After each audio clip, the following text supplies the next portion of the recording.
నమస్కారం. నేను బీసీ సంక్షేమ సంఘం national working president Anuradha Goud, Telangana Gouda సంఘం ప్రెసిడెంట్ అనురాధ, టీపీసీసీ మెంబర్. నేను చెప్పబోయేది ఒకటే, సీఎం రేవంత్ రెడ్డి గారికి బీసీ వర్గానికి ప్రతి గత ప్రభుత్వం నుంచి తీసుకుంటే ప్రతిసారి అన్యాయం జరుగుతూనే ఉంది. 52% ఏదైతే ఉందో అది 42% తీసుకొచ్చాను. దాన్ని కూడా ఇంప్లిమెంట్ చేయడానికి కూడా దాన్ని నామకే వాస్తేలాగా ఏదో మీరు రిలీజ్ చేసి ఏదో చేస్తామంటది కాని పని.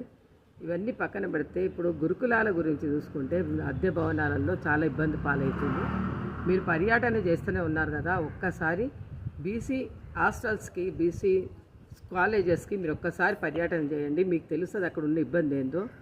మేము చెప్పేంత వరకు అవసరం లేకుండా అది ఆల్రెడీ మీకు రికార్డు ఉంటుంది. మీరు ఫస్ట్ ఆప్షన్స్ పెట్టి గవర్నమెంట్ భూములను ఆప్షన్స్ పెట్టే కంటే ముందు గురుకులాల హాస్టల్స్కి స్కూల్స్కి వాటికి మీరు భవనాలకి మీరు జాగా కేటాయించండి. మీరు ప్లేస్ కేటాయిస్తే మేము సెంట్రల్ నుంచి మేము ఫండింగ్ తీసుకొచ్చి భవనాలు కట్టించుకుంటాం. అది ముఖ్యంగా ఆర్ కృష్ణయ్య గారి తపన, ఆయన పడ్డ ఆవేదన అది ఇప్పటికే మీకు అర్థం కావాలి. ఆయన సొంతానికి, ఆయన ఉండడానికి, ఆయన తినడానికి, ఆయన బ్రతకడానికి ఏమీ పోట్లాడట్లేదు. పదే ఆర్ కృష్ణయ్య గారు ఒకటే ధర్నాలు ఈయన ఎప్పుడు ఏదో ధర్నాలు చేస్తారనే ఒక మాట మీరు ఒక టైంలో చెప్పారు. మీరు అది చాలా రాంగు. ఆయన పోరాడేది, ఆయన చేసేది ప్రజల కోసం, బీసీల కోసం.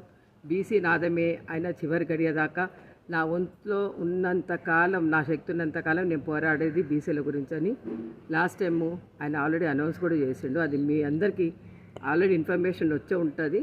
కాకపోతే మీరు దయచేసి ఏ గవర్నమెంట్ ల్యాండ్స్ మీరు ఏ ఆక్షన్లు పెట్టి దేనికి కేటాయించకుండా ముందు గురుకులాల హాస్టల్స్ మీద, స్కూల్స్ మీద మీరు ఫోకస్ పెట్టి మీరు అది కేటాయించడం చాలా మంచిది. లేకపోతే ఇది దినదినం ఒక గండంలాగా ప్రజల్లోకి చాలా వెళ్ళింది బీసీ నాదం. ఖచ్చితంగా దీని మీద పోరాటం మాత్రం ఆగదు. ఇది మీరు గ్రహించి తొందరగా రిలీజ్ చేయడం, మా బీసీలకు మేలు చేస్తారని అనుకోవడం అది చాలా మంచిది అనుకుంటున్నాను. నమస్తే.